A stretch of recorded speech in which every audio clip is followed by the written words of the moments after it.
2016년 3월 27일 부활주일입니다. 이 시간 우리 각자에게 주시는 하나님 말씀은 마태복음 24장 15절 1절입니다. 마태복음 24장 15절 1절입니다. 이 시간 우리 각자에게 하시는 하나님의 말씀으로 함께 받겠습니다.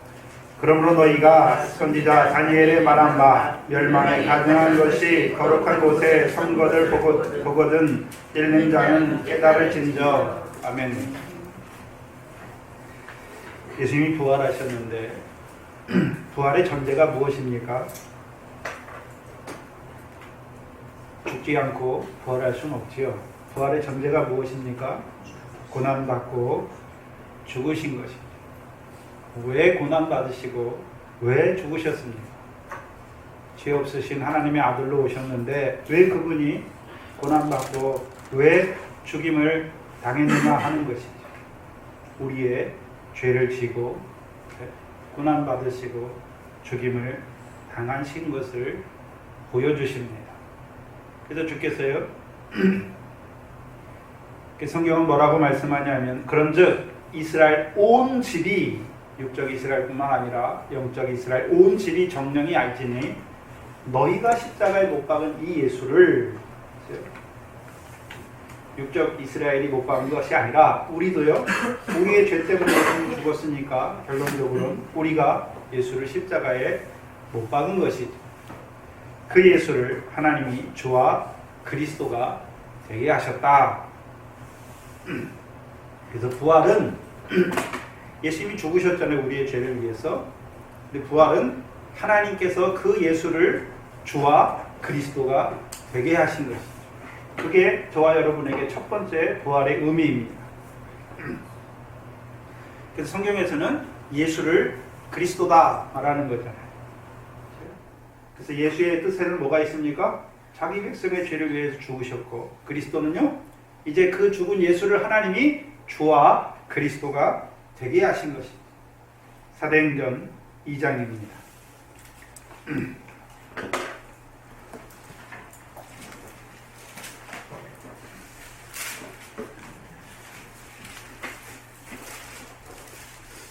사도행전 2장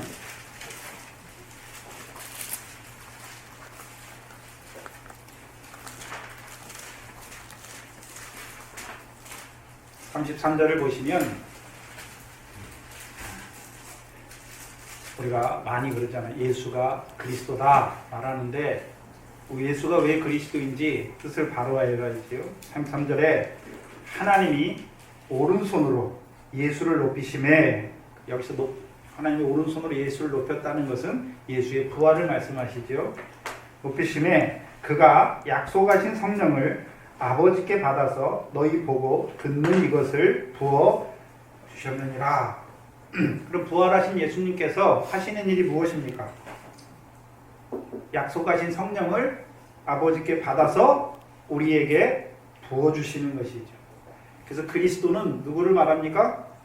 약속하신 성령을 아버지께 받아서 부어주시는 예수를 우리가 뭐라고 그럽니까? 그리스도라 하는 거예요. 그래서 예수님께서 이 땅에 있을 때 성령을 우리에게 부어주신 게 아니잖아요. 죽으시고 이제 부활하셔서 약속하신 성령을 우리에게 부어주시는 그 예수를 우리가 뭐라고 그럽니까? 그리스도다 하는 거예요.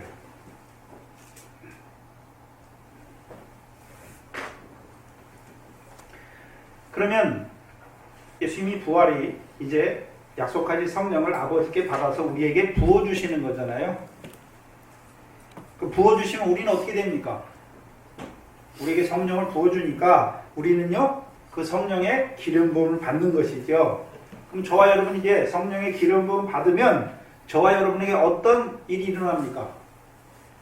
성령을 따라 나서 하나님 나라에 들어가는 것이죠. 그래서 이것을 갈라디아서는요, 너희는 이삭과 같이 성령을 따라난 자다라고 말하는 것이죠. 이제 부활하신 예수께서 약속하신 성령을, 그 아버지의 성령을 우리에게 부어주심으로 우리는 어떤 자가 되는 것입니까? 성령을 따라 나서 요한복음 3장에서는요, 성령을 따라가면 어디에 들어갑니까? 하나님 나라에 들어가는 거예요. 그러면 이 성령은 누구에게 부어주십니까? 요한복음 3장에 물과 성령으로 나잖아요. 그 물을 마신 자에게 성령을 부어주시는 거예요. 그래서 광야에서 육적 이스라엘이 어디에서 물을 먹었습니까? 반석, 곧 그리스도로부터 나는, 반석이 그리스도니까 그리스도로부터 나는 신령한 식물과 음료를 먹은 자들에게 이게 뭘 부어주시는 것입니까? 성령을 부어주어서 이제 하나님 나라에 들어가게 하시는 것이죠. 그래서 우리가 예수 믿었다고 다 된 것이 아니라 이제 애굽에서 나온 그들에게 광야 연단을 통해서요, 이제 그 예수가 그리스도임이 믿어지게 하시는 거예요. 그래서 광야에서 반석의 물을 먹는다는 의미가 무엇입니까? 이제 신령한 식물과 신령한 음료로 먹고 마시게 된 거예요. 전에는 우리가 예수 믿는데 하나님 말씀 다 뭐였습니까?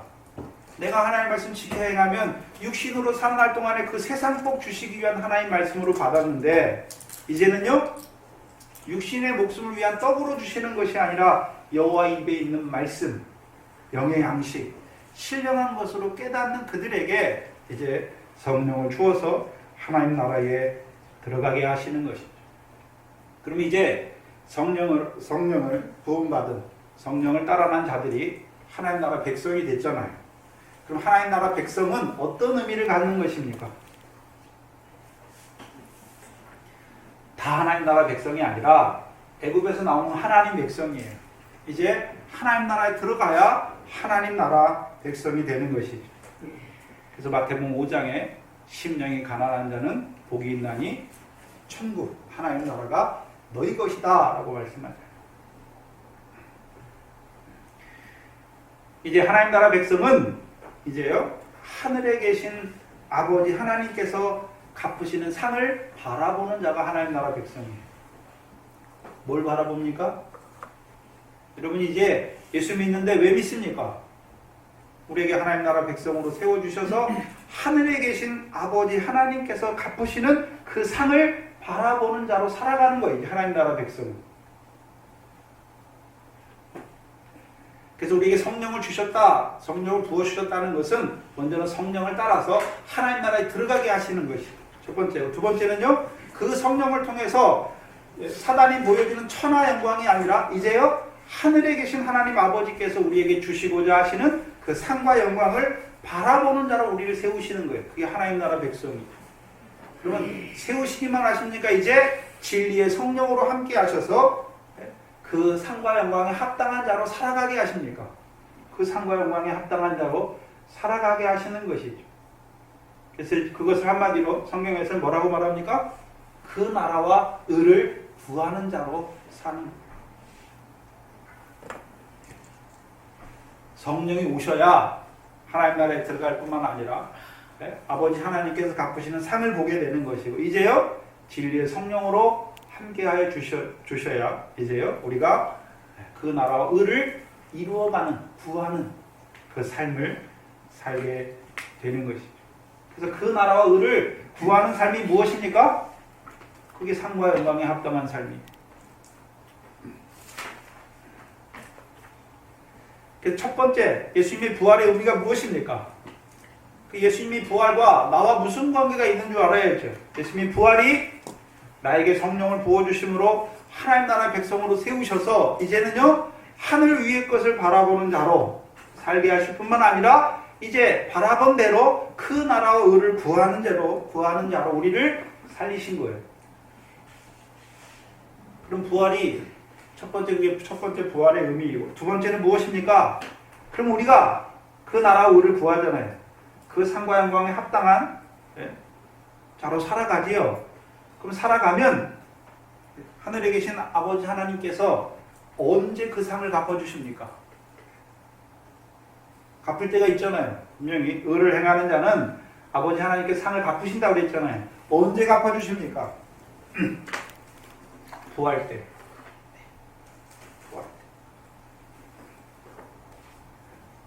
그래서 지금 우리는 이 땅에서요, 그 나라와 의를 구하는 자로 사는 거예요.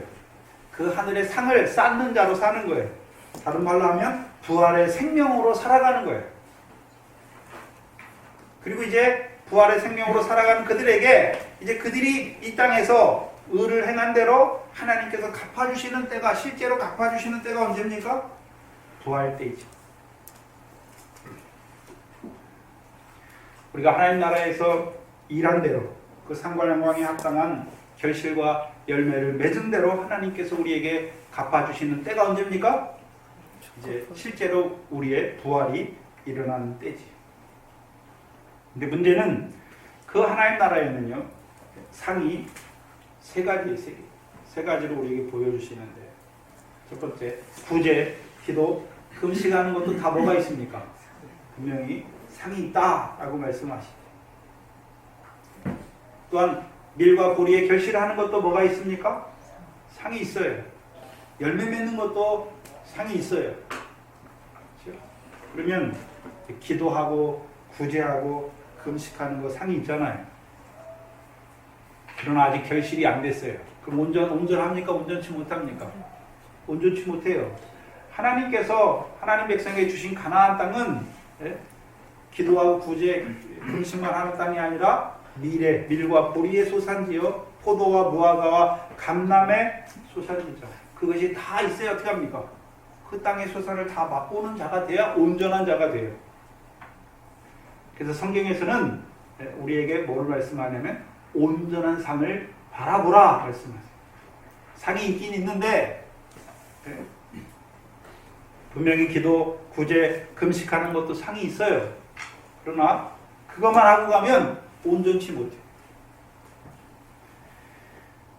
잠언서 11장 18절에는요.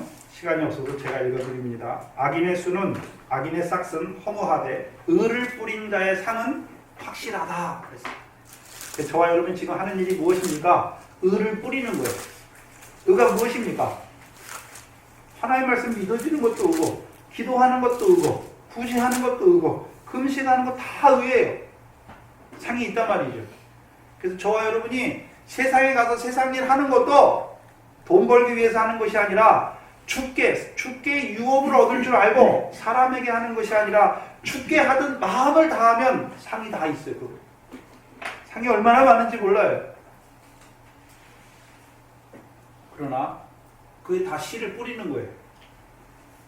분명히 씨가 있지요. 네. 온전한 상은 되지 못하죠. 상이 있는 건 분명한데 온전치 못하죠. 요한 1서를 한번 보겠습니다. 요한 2서입니다. 요한 2서 8절에 보시면 신약 395페이지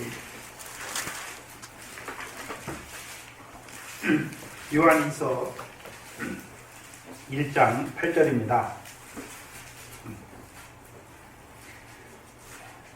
너희는 너희를 삼가 우리의 일한 것을 잃지 말고 오직 어떤 상이요? 온전한 상을 얻으라 말씀하셨어요. 여기 보니까 상이 있는데 우리에게 하나님께서 원하시는 것은 그냥 한 부분의 상이 아니라 온전한 상을 얻기를 원하시는 것이죠. 그러면 요한 2서 전체를 본문 전체를 보면 좀 온전한 상이 뭐가 온전한 상입니까? 요한 2서 1장 5절 6절을 보시면 요한 2서에서 말하는 상 5절에 부녀여 내가 이제 내게 구하노니 서로 사랑하자. 이는 새 계명같이 내게 쓰는 것이 아니요 오직 처음부터 우리가 가진 것이라. 또 사랑은 이것이니 우리가 그 계명을 쫓아 행하는 것이요 계명은 이것이니 너희가 처음부터 들은 바와 같이 그 가운데 행하라 하시니라. 그러면 요한 2서에서 말하는 온전한 상은 어떤 자로 사는 것입니까? 사랑하는 자로 사는 자. 그럼 성령의 열매 중에 하나가 무엇입니까? 사랑이죠. 그럼 온전한 상, 이제 하나님 나라를 유업으로 얻는 열매를 말하는 거죠. 그게 온전한 상이에요.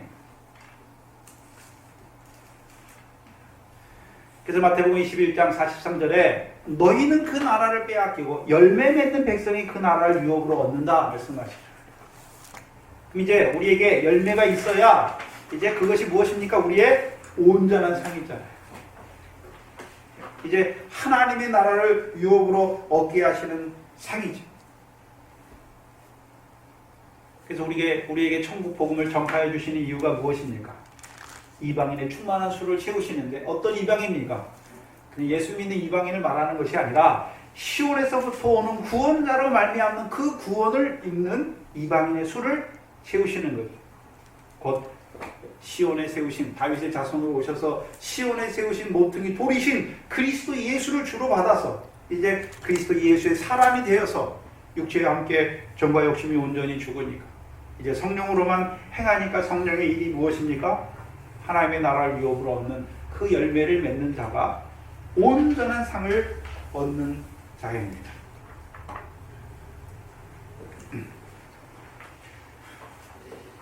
그래서 우리에게 이제 시온의 복, 곧 시온에서 복을 명하셨나니 영생이잖아요.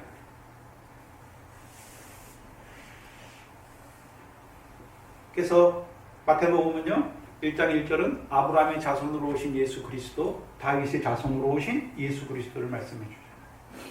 이제 다윗의 자손으로 오신 그 그리스도를 만나야, 곧 시온의 백성이 돼야, 시온에서 나오는 율법의 복을 받아야 이제 우리가 어떤 자가 되는 것입니까? 영생하는 자, 온전한 상을 얻는 자가 되는 것이죠. 오늘도 하나님이 원하시는 것이 무엇입니까? 우리로 하여금 시온에서부터 오는 그 구원자를 통해서 이방인의 수에 참여하기를 원하는 거예요. 온전한 상을 얻는 자로 세우시기를 원하시는 거예요.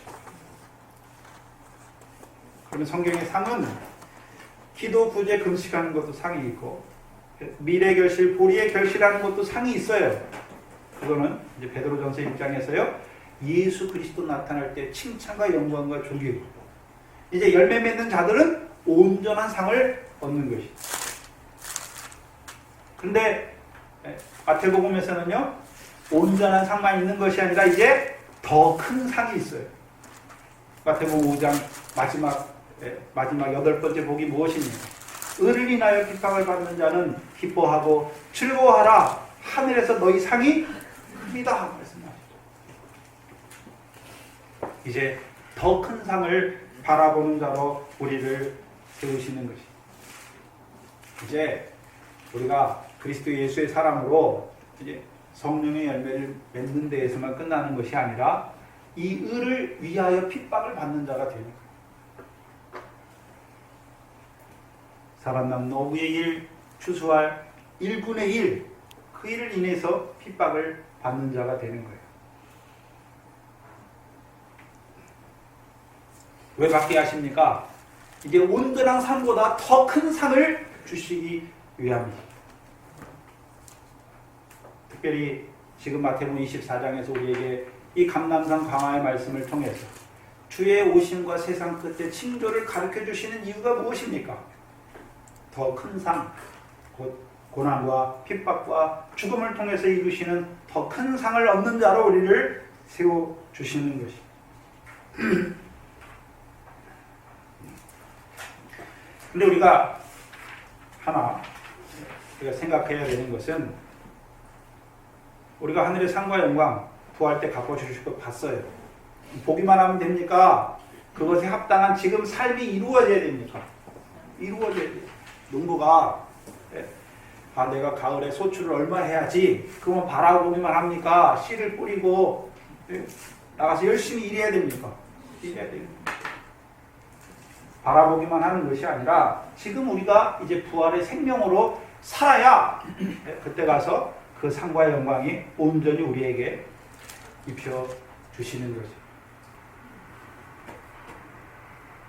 그래서 우리가 바라보는 부활은 예수 믿고 죽으면 막연한 부활, 그걸 바라보는 게 아니에요. 이제 그거는 광야에 있을 때 예수 믿으면 천당, 안 믿으면 지옥, 그런 믿음이 어린아이 때.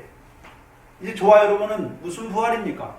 먼저는 기도, 구제, 금식한 대로 아버지께서 갚으시는 상을 바라보는 부활이고, 더 나아가서는요, 자라난 자들은요 이제 미래 결실, 보리의 결실 통해서 예수 그리스도 나타날 때 칭찬과 영광과 존귀를 얻게 하시는 부활.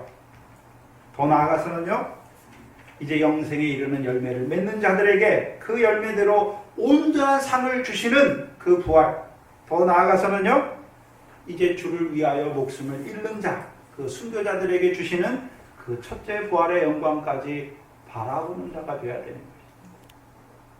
그럼 바라보기만 하면 됩니까? 이제 우리가 그 생명으로 이 땅에 살아가야 됩니까? 그 생명으로 살아가야 돼요. 온전한 삶을 바라보는 자들은 이제 오늘 이 땅에서 영생에 이르는 열매를 맺는 생명으로 살아가야 돼요. 첫째 부활의 영광을 바라보는 자들은 이 땅에서요, 슬기로운 처녀와 같이 등과 기름을 가진 자로 살아가야 돼요. 특별히 이제 마태복음의 16장 이하의 말씀을 통해서 주의 고난과 죽임과 제3일에 살아날 것을 제자들에게 가르쳐 주셔서 우리도 주와 같이 고난받고 죽임당하고 제3일에 살아나는 자로 세우시는 말씀을 통해서 우리를 이제 이 감람산에 영화롭게 하신 기름을 우리에게 지금 발라주시는 것입니다.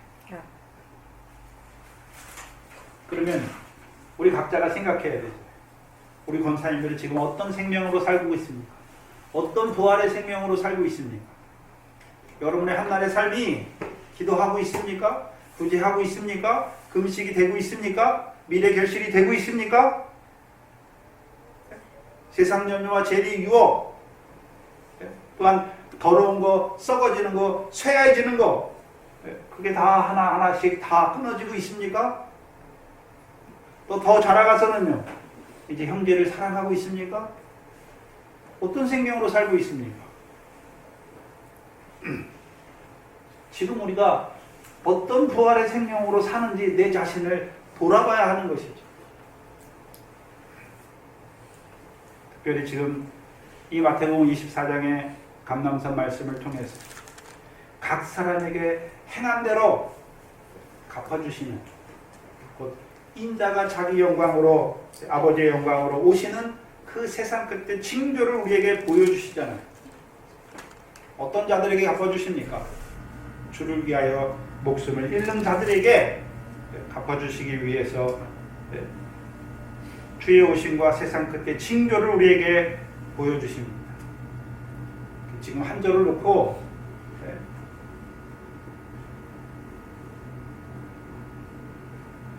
두 시간씩 지난주에 두 번 했고, 지난주에는 이 15절 말씀 가지고 오전 오후 다 했잖아요. 그래서 우리에게 주의 오심을 위한 세상 끝의 징조가 무엇입니까? 우리에게 보여주신 징조. 첫 번째는요, 천국 복음이 온 민족, 모든 민족에 증거되게 하여 온 세상에 전파되어야 하는 것이죠. 단지 그럼 천국 복음의 전파는 지금 교회들이 말하는 복음을 안 믿는 사람들에게 다 전파하는 그것을 말하는 것이 아니라 이방인의 수를 채우기 위한 그 복음이 증거되어야 하는 것이죠. 교회가 해야 되는 일이 무엇입니까? 이방인의 수, 시온에서부터 오는 그 구원자로 말미암은 이방인의 수를 채워가는 그 일을 해야 되는 것입니다. 그 수가 차면 오는 거예요. 주께서. 또한 두 번째 징조를 통해서는요, 이제 그 수가 찰 때 멸망에 가증한 것이 거룩한 곳에 서는 것을 우리에게 보여주시죠. 그것이 세상 끝의 징조예요. 그럼 그 징조를 보는 자가 돼야죠. 본다고 하는 것은 그러면 하나님이 그냥 이방인의 충만한 수를 채워간다, 그걸 말하는 것이 아니라 이제 우리가, 이 교회가 이방인의 충만한 수를 채워가는 교회가 돼야 되는 거죠.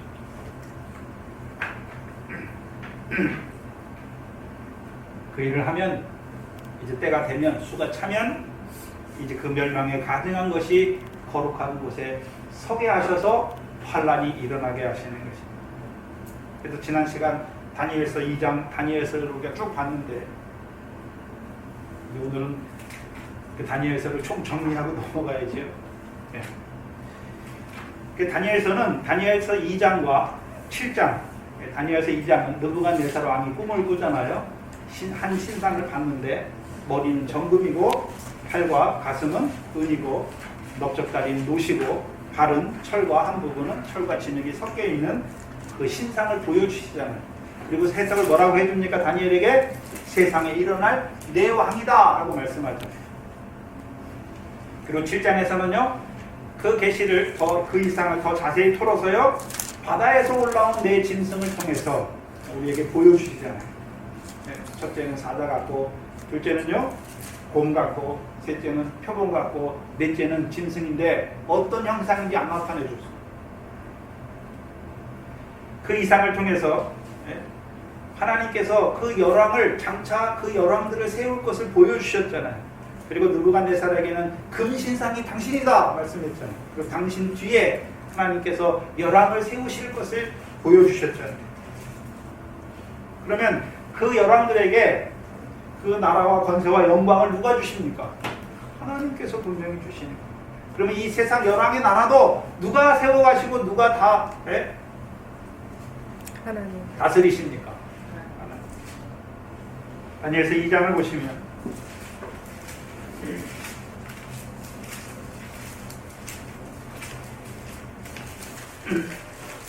2장 44절입니다.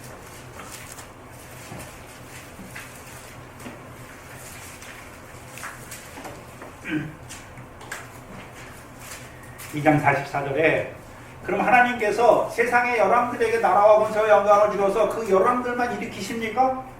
아니죠. 하나님께서 또 하시는 일이 무엇입니까? 44절에 이 열왕의 때에 하늘의 하나님이 한 나라를 세우시잖아요.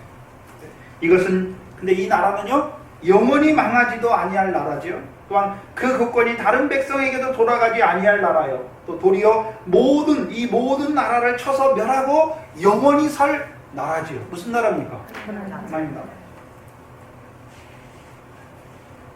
그러면 이 세상의 나라, 인간 나라의 역사도 누가 주관하십니까? 하나님. 근데 또 그것만 하십니까? 하나님께서 그 열왕의 때에 하나님의 나라를 세워가고 계십니까? 하나님의 나라를 세워가는 것이죠. 근데 한번 생각해 봐야 되는데, 근데 성경에 다니엘이 나온 거는 우리가 볼 때, 성경에 볼 때, 구약의 열왕들을 볼 때, 중국도 열왕 중에 하나잖아요. 중국도 열왕 중에 하나잖아요. 중국이 나라가 얼마나 큽니까? 한나라 때나 징기스칸 때 보면 유럽까지 왔다 갔다 하잖아요. 근데 왜 중국은 열왕 중에 포함이 안 됐을까요? 성경에서 말하는 열왕은 그 가나안 땅을 중심으로 한 열왕들을 말하는 거예요. 가나안 땅을 하나님 백성과 관계된 열왕들의 세계를 보여주시는. 그렇다면 하나님께서 하나님 나라를 세워가는데 그럼 여기서 질문이 하나 나와야죠. 어떤 질문이 나와야 됩니까? 하나님 나라는 창세로부터 예비되어 있잖아요. 마태복음 25장 31절 이하에 우편과 좌편과 우편, 염소와 양을 비교하면서 우편에 있는 자들에게 뭐라고 말씀해요? 창세로부터 너희를 위하여 예비된 나라를 상속하라 말씀하시죠. 그러면 하나님 나라가 이미 예비되어 있잖아요. 근데 예비되어 있는데 또 무슨 하나님께서 무슨 또 나라를 세워가십니까?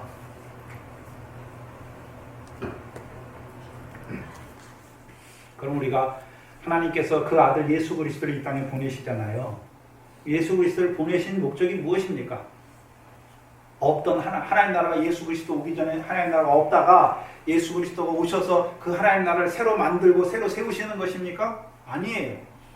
하나님 나라는 창세로부터 예비되어 있어요. 그럼 예수 그리스도를 통해서 예수 그리스도 하나님의 나라는 어떤 의미가 있습니까?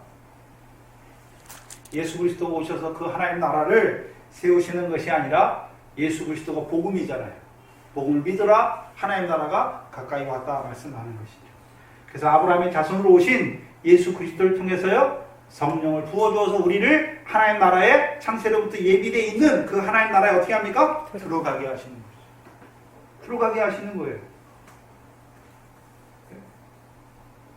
또한요 그 하나님 나라에 있는 자들에게 권능과 비유의 말씀을 통해서 밀과 뿌리에 결실하게 하시고 또 다윗의 자손으로 오신 그 그리스도를 통해서요 하나님의 나라를 유업으로 얻는 열매 맺는 백성으로 세우시는 거예요. 예수 그리스도께서 이 땅에 오신 것은 하나님 나라가 없으니까 하나님 나라를 새로 만들기 위해서 오신 게 아니란 말이죠. 창세로부터 하나님 나라는 예비되어 있어요. 근데 많은 성경 신학자들 보면 예수 그리스도가 오셔야 하나님 나라가 시작되는 걸로 알아요. 구약에 이미 아브라함도 어디에 있습니까? 하나님 나라에 있잖아요.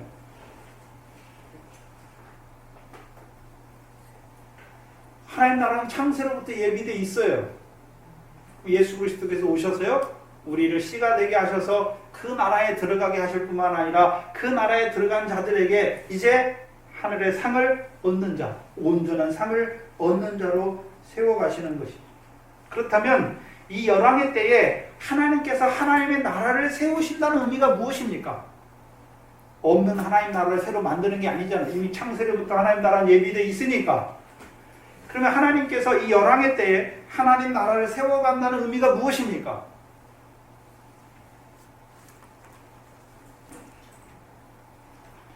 베드로 전서 2장입니다.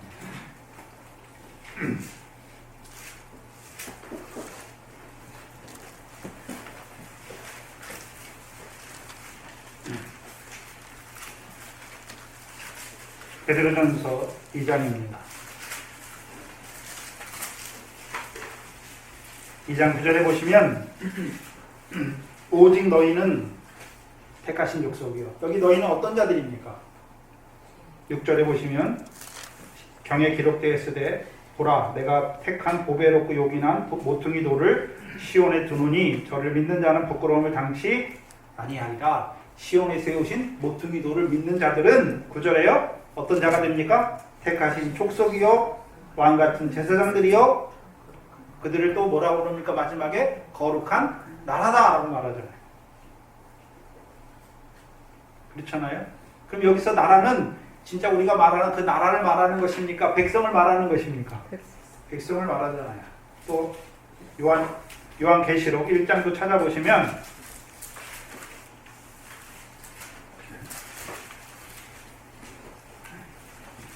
1장 5절 6절을 보시면 계시록 1장 5절 6절 보시면 하반절에 6장 5절 하반절부터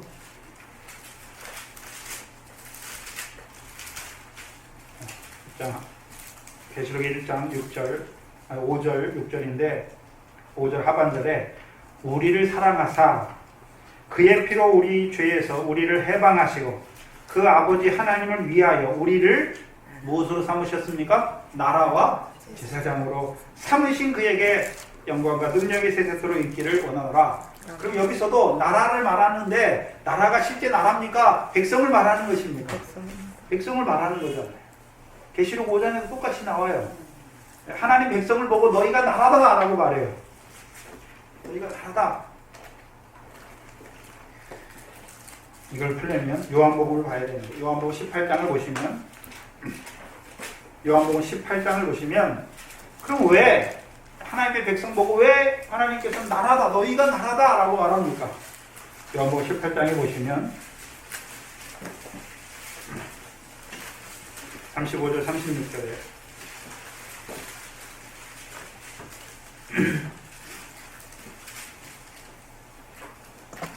33절부터 봐야겠네요. 이제 빌라도하고 그 관정에서 예수님과의 대화인데 요한복음 18장 33절 이하에 이에 빌라도가 다시 관정에 들어가 예수를 불러 가로되 내가 유대인의 왕이냐 묻죠. 예수께서 대답하시되 이는 내가 스스로 하는 말이며 다른 사람이 나를 대하여 내가 한 말이며. 그러니까 35절에 빌라도가 대답하되 내가 유대인이냐? 네 사람과 대제사장들이 너를 내게 넘겼으니 내가 무엇을 하였느냐? 그래서 내 나라라고 했잖아요. 예수님의 나라, 그 사람들이 너를 넘겨줬다라고 말하잖아요. 근데 36절에 예수님께서 뭐라고 말씀하십니까? 예수께서 대답하시되 내 나라는 이 세상에 속한 것이 아니라 말씀하죠. 근데 한번 생각해 봐야 돼요. 창세로부터 분명히 하나님 나라가 예비되어 있는데 예수님께서는 그 하나님 나라를 이 세상에 속한 것이 아니다 라고 말씀하시잖아요. 그러면 창세로부터 예비된 나라가 있긴 있는데 이 세상에 속한 나라는 아니라는 것이죠. 만일 내 나라가 이 세상에 속한 것이었다면 내 종들이 싸워 나로 유대인들에게 넘기지 않게 하였으리라. 이제 이 내 나라는 여기에 속한 것이 아니냐 말씀하셨어요. 그러면 하나님 나라는 창세로부터 예비되어 있지만 이 세상에 속한 것이 아니죠. 그래서 하나님 나라는 이 세상에 있는 나라들처럼 규정되거나 보이지 않아요. 근데 보이지 않는 하나님 나라가 어떻게 드러납니까? 하나님 나라 백성의 삶을 통해서 드러나는 거예요.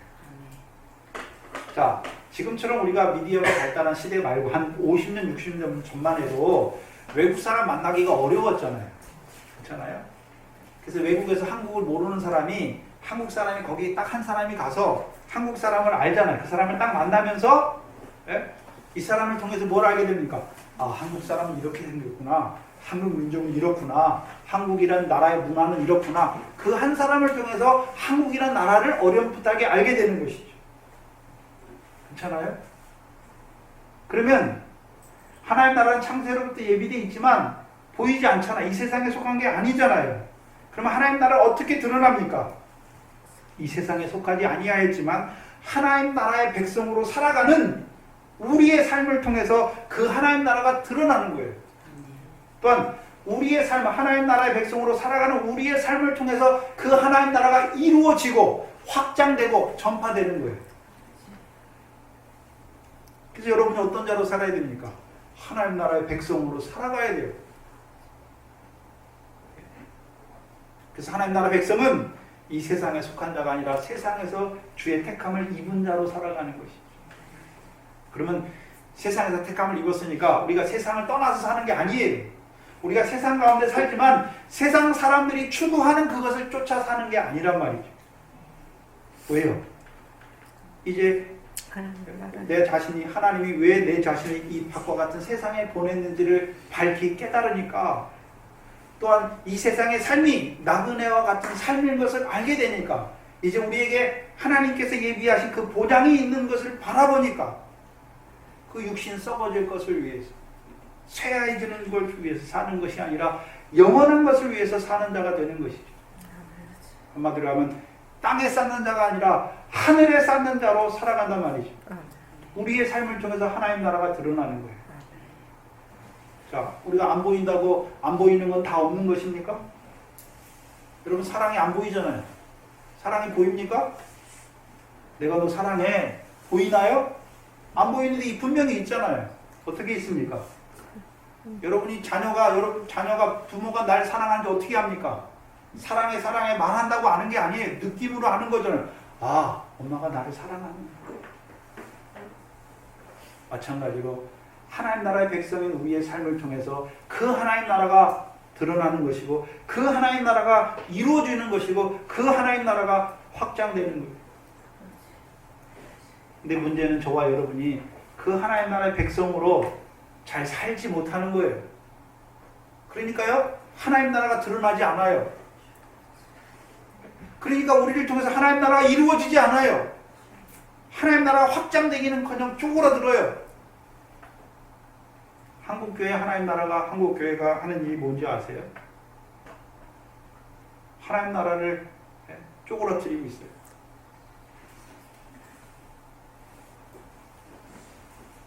교회라고 세워놨는데 세습을 하잖아요. 세습. 분명히 하나님의 교회라고 했는데 왜 세습합니까? 자기 자식에게. 내 교회니까, 자기 교회니까 세습하는 거예요. 그걸 보여주시는 거예요, 지금. 그게 하나님의 교회가 아니라 저 목사의 교회이기 때문에 세습하는 거예요.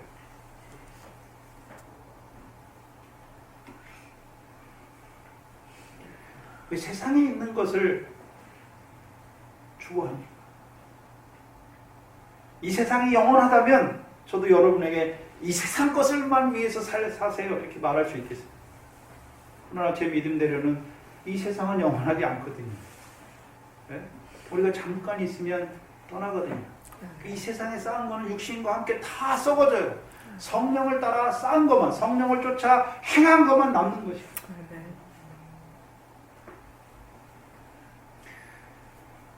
그래서 열왕일 때에 하나님께서 하나님의 나라를 세우시는 것은 엄밀한 의미에서 나라를 세우는 것이 아니라 하나님의 백성을 세우시는 것이에요. 근데 어떤 백성을 세우십니까? 그걸 봐야 돼요. 어떤 백성을 세우시는 것입니까? 그러면 열왕의 첫 번째 왕이 느부갓네살이잖아요. 그럼 느부갓네살 때 하나님께서 누구를 세우셨습니까? 느부갓네살을 통해서 다니엘의 세 친구잖아요. 다니엘 세 친구가 무슨 일 했습니까? 다니엘서 2장을 보시면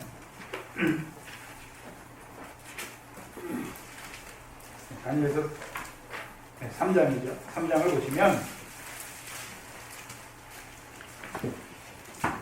다니엘을 통해서 그 금 신상의 꿈을 해석해 줬더니 이 느부갓네살이 오히려 뭐 합니까? 금 신상을 세워놓고 그거에 절하라! 절하지 않으면 죽이겠다 말하잖아요. 근데 16절에 14절부터 봐야겠네요. 느부갓네살이 그들에게 물어 가로되 사드락 메삭 아벳느고야 너희가 내 신을 섬기지 아니하며 내가 세운 금신상에게 절하지 아니하니 진리 그리하였느냐? 이제라도 너희가 예비하였다가 언제든지 나팔과 피리와 수금과 쭉 불면 내가 만든 신상에 앞에 엎드려 절하면 좋거니와 너희가 만일 절하지 아니하면 즉시 너희를 극렬히 타는 풀무 가운데 던져 넣을 것이니 능히 너희를 내 손에서 건져낼 신이 어떤 신이겠느냐? 그러니까 사드락 메삭 아벳느고가 뭐합니까? 왕에게 대답하여 가로되 느부갓네살이 우리가 이 일에 대하여 왕에게 대답할 필요가 없나이다. 만일 그럴 것이면 왕이여 우리가 섬기는 우리 하나님이 우리를 극렬히 타는 풀무 가운데서 능히 건져내시고 왕의 손에서도 건져내시리라. 그리 아니하실지라. 왕이여 우리가 왕의 신들을 섬기지도 아니하고 왕의 세우신 금 신상에게도 절하지 아니할 줄 아옵소서. 그럼 느부갓네살 왕 때 하나님이 누구를 세워가십니까? 사드락 메삭 아벳느고 세워가죠. 그래서 느부갓네살은 두 가지 의미예요. 첫 번째는요, 패역한 이스라엘 백성을 다 죽이잖아요. 칼과 기근과 사망과 연병으로. 또한요, 바벨론 포로에 남겨진 자들, 바벨론 남겨진 남은 자들이죠. 바벨론 포로에 끌려간 자들을 어떻게 합니까? 순교의 백성으로 세우는 거예요. 주를 위하여 목숨을 잃는 자로 세우잖아요. 그래서 28절에 보시면 느부갓네살이 뭘 고백합니까? 느부갓네살이 말하여 가로되 사드락과 메삭과 아벳느고의 하나님을 찬송하리로다. 그가 그 사자를 보내사 자기를 의뢰하고 그 몸을 버려서 왕의 명령을 거역하고 그 하나님 밖에는 다른 신을 섬기지 아니하며 그에게 절하지 아니한 종들을 구원하셨다. 자, 그러면 사드락 메삭 아벳느고는 뭘 버렸습니까? 계명을 지키기 위해서 자기 몸을 버렸잖아요. 순교가 뭡니까? 계명 지키기 위해서 목숨 버리는 거, 육신의 목숨. 주를 위하여 목숨을 잃는 자죠. 그래서 이 열왕의 때에 하나님께서 세워가신 나라가 그냥 나라를 세우시는 것이 아니라 하나님의 백성을, 어떤 백성을 세우십니까? 애굽에서 나온 백성을 세우시는 것도 아니고 광야에 통과해서 가나안 땅 들어가는 백성을 세우시는 것도 아니고 가나안 땅에 들어가서 밀과 보리와 열매를 맺는 백성을 세우시는 것도 아니고 이제 바벨론 포로 징계를 통해서 이제요 어떤 자로 세우십니까? 주의 계명을 위해서 목숨을 버리는 자들로 세우시는 거예요. 그 하나님의 백성을 세워가시는 것입니다.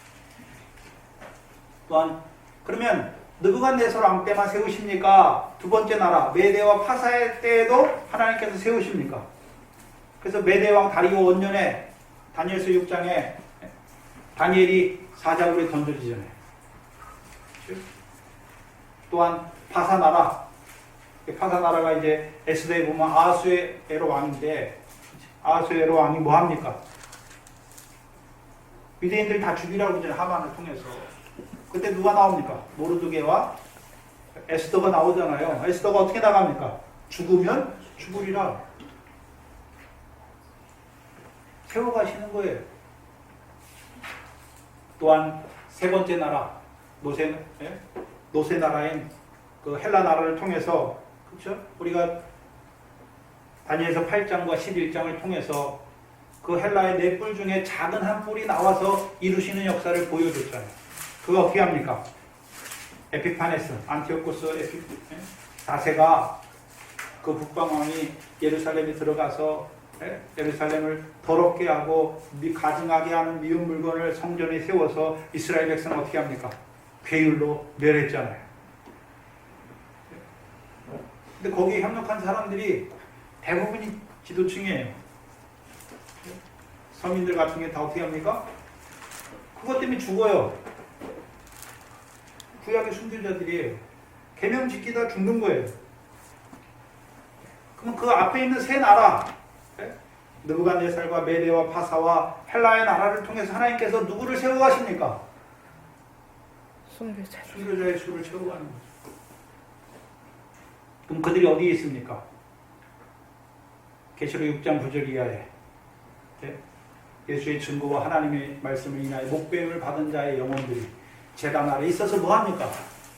우리의 피를 신원하여 주지 아니하시기를 어느 때까지 하시려니까 부르짖고 있는 것이죠. 그럼 거기에 물론 거기에 이제 사도 요한께 썼으니까 사도 요한이 봤으니까 신약에서 죽은 자들도 있잖아요. 주를 위해 신약에서 죽은 야고보도 있을 거고 순교당한 스데반도 거기 있을 거 아닙니까? 그럼 구약의 순교자들과 신약의 순교자들도 그래서 히브리서 11장에 더 좋은 부활을 바라보기 위해서 육신의 목숨도 아끼지 아니하고 죽은 자들이 있잖아요.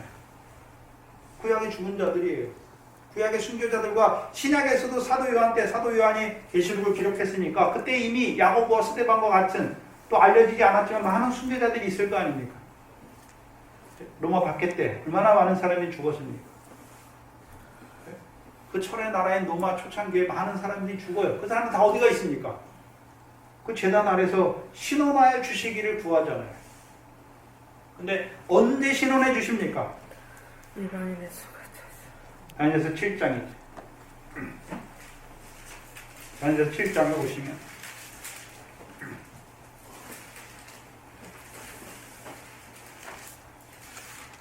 (7장 19절) 이하에 내가 넷째 짐승의 진상을 알고자 했잖아요. 다니엘이. 그것은 다니엘서 7장 19절 이하에 그것은 모든 짐승과 달라서 심히 무섭고 이는 철이요 그 발톱은 노시며 먹고 부서뜨리고 나머지는 발로 밟았으니 또 그것의 머리에는 10뿔이 있고 그 외에 또 다른 뿔이 나오매 3뿔이 그 앞에서 빠졌고 그 뿔에는 눈도 있고 큰 말하는 입도 있고 그 모양이 동물보다 강하여 보인 것이라. 내가 본즉 이 뿔이 성도들로 더불어 싸워 이기었더니 예적부터 계신 자가 와서 지극히 높으신 자의 성도를 위하여 뭐 했습니까? 신원하여 주매.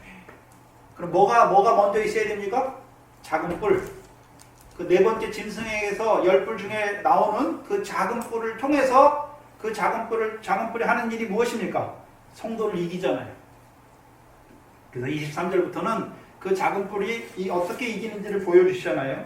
보신 자가 이처럼 이르되 넷째 짐승은 곧 땅의 넷째 나라인데 이는 모든 나라보다 달라서 천하를 삼키고 밟아 부서뜨릴 것이며 그 10뿔은 이 나라에서 일어날 여러 왕이요 그 후에 또 하나가 일어나니 그는 먼저 있던 자들과 다르고 또 새 왕을 복종시킬 것이며 그가 장차 말로 지극히 높은 자를 대적하며 또 지극히 높은 자의 성도를 괴롭게 할 것이며 또 그가 때와 법을 변경하자 할 것이며 성도는 그의 손에 붙임받아요 한 때와 두 때와 반 때를 지내리라.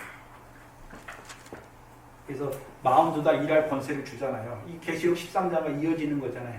계시록 13장에 바다에서 올라오는 짐승이 있잖아요. 네. 짐승이 있잖아요. 그 짐승의 용이 자기의 권세와 나라와 보좌를 다 주잖아요.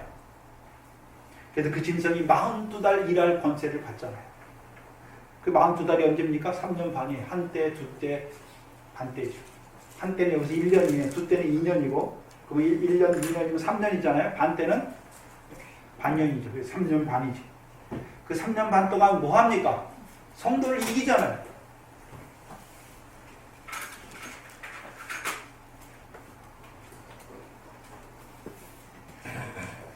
자기가 힘이 세서 성도를 이기는 것이 아니라 하나님이 성도를 그의 손에 붙이시는 거예요. 그런데 26절에 보면 그 때가 다음에 그의 역사를 다 이룬 뒤에 26절에 그러나 심판이 시작된 즉 그 권세는 빼앗기고 끝까지 멸망할 것이요 나라와 권세와 온 천하 열국의 위세같이 극이 높으신 자의 성민에게 붙임바 되리라. 그 나라는 영원한 나라이라. 그렇습니다.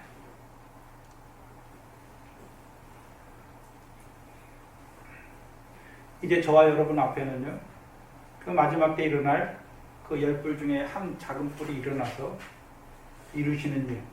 그 작은 뿔이 뭘 이룹니까? 멸망에 가증한 것을 우편에 세우죠. 그래서 그 멸망에 가증했던 것들을 통해서 이제 그 순교자의 수를 채워 가시는 것이죠. 그럼 하나님께서 이 열왕의 시대에 하시는 일이 무엇입니까? 지극히 높은 성도들을 모아도록요 하나님의 나라를 얻도록, 어떤 나라요? 영원히 변치 않을 그 하나님 나라를 얻도록 세우시는 것이죠. 그리고 이제 그 심판을 통해서요 하나님이 신원하여 주시고, 그리고 이제 그 작은 뿔의 심판을 통해서요 지극히 높은 하나님의 성도들이 하나님의 나라를 얻는 것이죠. 여기서 지극히 높은 성도들은 어떤 자들입니까? 순교자들이잖아요. 예수의 증거와 하나님의 말씀을 인해 목배임을 받은 자들. 특별히 이제 저와 여러분에게는 그 마지막 짐승, 계시록 13장의 마지막 바다에서 올라오는 짐승을 통해서요 우상을 만들게 하고 그 짐승과 우상에게 경배하게 하고 그 이마와 손에 표를 받게 하잖아요. 근데 표를 받지 아니한 자들은 다 죽여요, 며치든지. 그래서 큰 무리, 흰 옷 입고 나오는 그 환란을 통해서 나오는 큰 무리를 보여주시는 것이죠. 그래서 그들에게 계시록 우리가 지금 요절하고 있는 계시록 20장 4절 6절이 무엇입니까?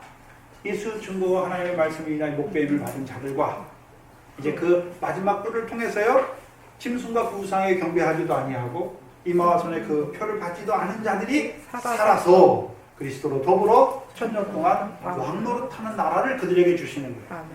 그 나머지 죽은 자들은 그 천년이 차기까지 살지 못하는 것을 보여주시는 거예요.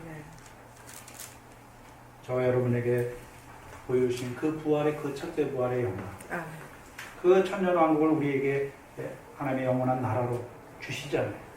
그럼 오늘도 하나님이 이 열왕의 때 뭘 세우십니까? 하나님의 백성. 어떤 백성으로요?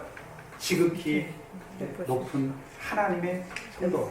그래서 사드락 메삭 아벳느고를 이 느부갓네살이 4장에서 뭐라고 했냐면 지극히 높으신 하나님의 성도다라고 말해요. 오늘도 하나님께서 우리를 부르세요. 먼저는 애굽에 있어요. 우리가 흑암에 있었어요. 애굽의 뜻은 흥합이에요. 빛이 없었어요. 예수님이 생명의 빛이 빛이 없이 세상 가운데 살았어요. 근데 빛을 통해서 하나님의 백성으로 세웠어요.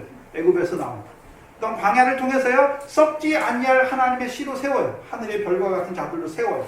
그리고 그들에게 성령을 부어줘서 하나님 나라의 백성으로 세워요. 또한 기도, 구제, 금식을 통해서 상을 얻는 백성, 미래 결실, 보리에 결실하는 백성, 열매 맺는 백성, 온전한 상을 얻는 자로 세울 뿐만 아니라 이제는요 그 첫째 부활의 영광에, 더 좋은 부활의 영광에 들어가는 자들로 우리를 세우시는 거예요.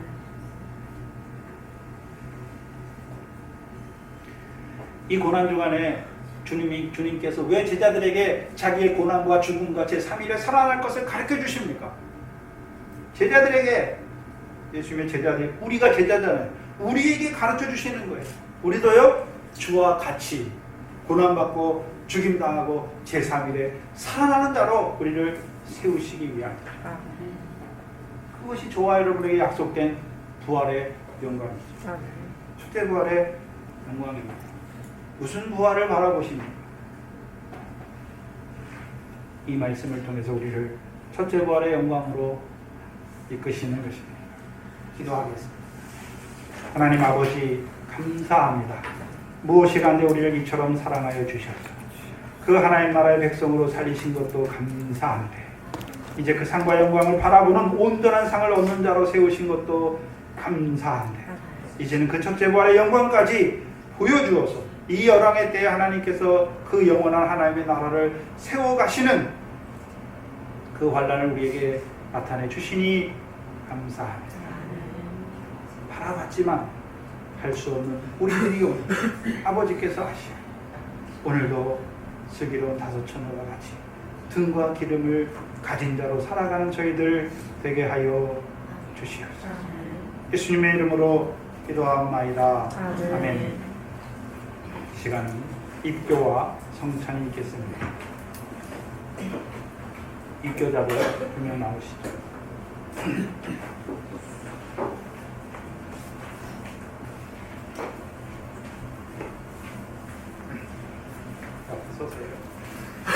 우리 안태식 형제는 1992년 5월 26일생입니다. 이해찬 학생은 1999년 11월 30일생입니다. 이제 이들은 어려서 부모의 신앙을 따라서 유아 세례를 받았고 또 부모와 교회의 신앙 안에서 잘 자라와서 이제는 부모의 하나님이 아니라 자기의 하나님으로 고백하고 그 하나님을 의지하고 그 하나님을 순종하는 자로 살아가기 위해서 이제 교회 앞에서 고백하는 것입니다. 서약하고 또한 이제부터는 이제 교회에 정식 세례 교인이 되는 거예요. 그래서 이제 성찬에도 참여해요. 또한 이제 이들에게는 이제 권리가 주어지잖아요. 성찬이나 모든 투표의 권리가 주어지듯이 또한 의무도 주어져요. 하나님의 세례 교인으로서 하나님 나라 백성으로서 이제 자기 스스로 어떻게 살아가야 되는지 우리가 어릴 때는 자녀가 잘못하면 다 부모의 책임이 있지만 이제 자라가서 자기 하나님 의뢰하면 자기가 하나님 앞에 다 받는 거예요. 지난주에 입교 문답을 했어. 오늘 이제 서약을 하겠습니다. 하나님과 교회 앞에서 서약하는 것입니다. 우리 안태식 이해찬 형제는 어렸을 때부터 부모의 신앙과 서약으로 세례를 받았으므로 이제는 그 고백과 서약을 여러분 자신의 것으로 삼고 성실히 지키기로 서약합니까? 예. 우리 안태식 이해찬 형제는 자신이 하나님 앞에 죄인인 줄 알며 당연히 하나님의 진노를 받아야 할 사람이지만 하나님의 크신 자비에 의하여 구원을 얻은 길 외에 소망이 없는 자인 것을 인정하십니까? 예.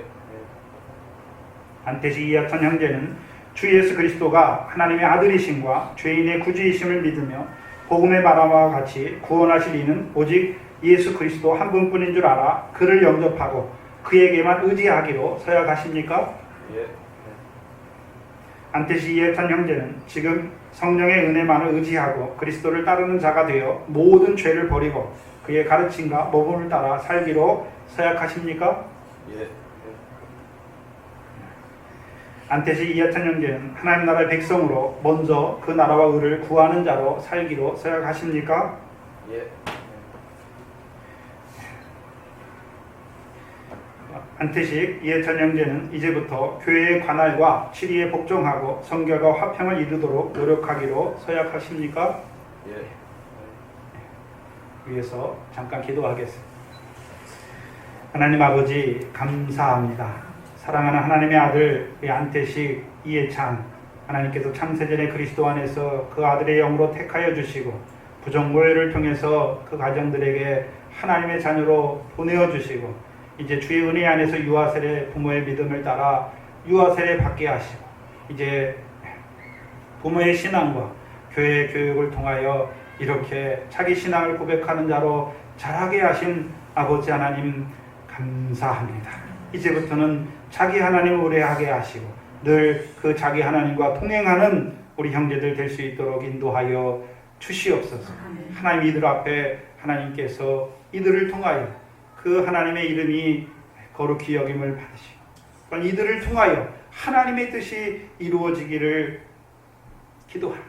아버지 하나님 이들 앞에 또한 여러 가지 시험이 있을 것입니다. 시험에 떨어지지 않게 하여 주시옵시고 다만하게서 구하여 주셔서 멸망치 아니하고 하나님께서 예비하신 그 구원을 이루기에 부족함이 없는 하나님의 백성으로 자라갈 수 있도록 인도하여 주시옵소서. 또한 이들의 생애에 하나님께서 이들에게 늘 일용할 양식을 더하여 주셔서 그 하나님의 백성으로 그 영의 양식을 따라서 하나님의 백성으로 살아가기에 부족함이 없는 자들이 되게 하여 주시옵소서. 또한 이들을 통하여 이들의 가정과 교회가 기뻐하게 하시고 힘을 얻게 하시고 그 하나님 나라가 확장되어질 수 있도록 역사하여 주시옵소서. 예수님의 이름으로 기도하옵나이다. 아멘. 우리 안태식 이해찬 씨는 형제는 동산교회 입교인이 된 것을 성부와 성자와 성령의 이름으로 공포합니다.